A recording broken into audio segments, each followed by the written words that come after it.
அனைவருக்கும் வணக்கம். எதிர்நீச்சல் தொடர்கிறது சீரியலில் இன்றைக்கி எபிசோடில் என்ன நடக்குதுன்னு தான் இந்த வீடியோவில் பார்க்க போகிறோம். கதிர் தர்ஷினியை தேடுறதுக்காக கிளம்புறாரு. அப்போ ஞானம் கதிரை தடுத்து சொல்கிறாரு, ராவணன் தான் எல்லாத்தையும் பார்த்துக்கிறேன்னு சொல்கிறாரு, நீ ஏன் போகிற அப்படின்னு சொல்லி கேட்குறாரு. அது கதிர் ராவணன் யார் நம்ம பொண்ணை தேடுறதுக்கு, அவர் ஒரு பக்கம் தேடட்டும், நானும் போய் ஒரு பக்கம் தேடுறேன் அப்படின்னு சொல்லி சொல்கிறாரு. அப்போ அங்கே வர ஈஸ்வரி கதிர்கிட்ட சொல்கிறாங்க, பிரச்சனை பெருசாகிட போகுது அப்படின்னு சொல்லிட்டு. அது கதிர் சொல்கிறாரு, நேற்று ராவணன் நம்புறீங்க, என்ன நம்ப மாட்டிங்களா அப்படின்னு சொல்லி கேட்குறாரு. அது மட்டும் இல்லாமல் ராவணையா நம்ம குடும்பத்துக்கு விழுந்து இப்படி செய்யணும் அப்படின்னு சொல்லி கேட்குறாரு. அதுக்கு பதில் தெரியாமல் ஈஸ்வரியும் முழிக்கிறாங்க. அதுக்கப்புறமா ஞானமும் நீ சொல்கிறது கரெக்ட் தான், ராவணன் ஒரு பக்கம் தேட்டோம், நம்மளும் ஒரு பக்கம் போகலாம் அப்படின்னு சொல்லிட்டு கிளம்புறாங்க. அதுக்கப்புறமா ஈஸ்வரியோட அப்பா ஈஸ்வரி, ரேணுகா, நந்தினி, விசாலாட்சி கிட்டலாம் பேசுகிறாரு. இனிமேல் ஜனனி வீட்டுக்குள்ளே வரக்கூடாது, ஜனனியும் சக்தியும் தனியாக வச்சுருங்க அப்படின்னு சொல்லி சொல்கிறாரு. அது மட்டும் இல்லாமல் ஜனனி உயிரோடு இருந்தாலும் பணமாக இருந்தாலும் இனிமேல் இந்த வீட்டுக்குள்ளே வரக்கூடாது அப்படின்னு சொல்லி சொல்கிறாரு.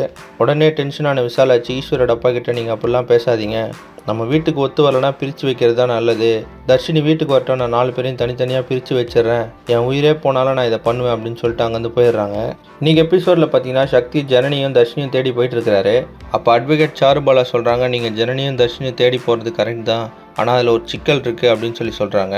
இன்னொரு பக்கம் தலைமறைவாக இருக்க ஜனனியும் சக்தியும் சுவாமிநாதன் பேசின வீடியோவை எப்படியாவது கோர்ட்டில் கொடுத்துடணும் அப்படின்னு சொல்லிட்டு முயற்சி பண்ணுறாங்க. அதே சமயத்தில் ராவணன் வீட்டுக்கு வரும்போது ரேணுகாவோட அம்மாவுக்கு சாமி வந்துடுது. அப்போ விசாலாட்சி அவங்ககிட்ட கேட்குறாங்க, என் பேத்தியை காணோம், கண்டுபிடிச்சி கொடுமா அப்படின்னு சொல்லி கேட்குறாங்க. அப்போ ராவணனை பார்த்து ரேணுகாவோட அம்மா கத்துறாங்க.